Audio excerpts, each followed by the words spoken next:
Nasugatan naman ang dalawang pahinante matapos tumagilid ang sinasakyan nilang truck sa Bataan. Sa Easter Samar naman, patay ang isang hinihinalang nakainom na rider nang sumalpok sa multicab. Nasa frontline ng balitang yan si Rainiel Pawid. Bulagta sa kalsada ang lalaking yan sa Kinapondan, Eastern Samar.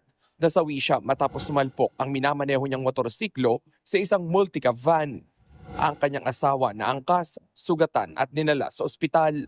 Mabilis umano ang takbo ng motorsiklo kaya nadisgrasya. Hinihinala rin na nakainom ang rider. Tumagilid ang truck na ito sa gilid ng kalsada sa Abukay, Bataan. Nagkalat sa kalsada ang karga nitong mga bigas. Ayon sa driver ng truck, nakatakda raw sanang i-deliver ang 2,000 sako ng imported rice sa San Simon, Pampanga. Sa kalagitnaan ng pagmamaneho, bigla raw bumigay ang kanang bahagi ng truck hanggang sa tuluyang tumagilid. Sugatan ang dalawang pahinante ng truck. Sumemplang sa kalsada ang senior citizen na rider matapos mabangga ng motorsiklong minamaneho ng Canadian National sa Dulag, Leyte. Ayon sa pulisya, paliko na sana papasok sa National Highway ang lolo at hindi napansin ang paparating na motor ng dayuhan.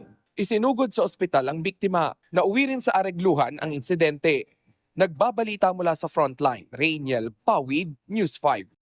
Mga kapatid, Dimples Romana po, kumpletuhin ang inyong umaga ng mga kwentong puno ng inspirasyon. Salubungin po ang bawat araw ng may ngiti at pag-asa. Kaya't mag-subscribe na po at mag-follow na sa aming social media pages ng News 5.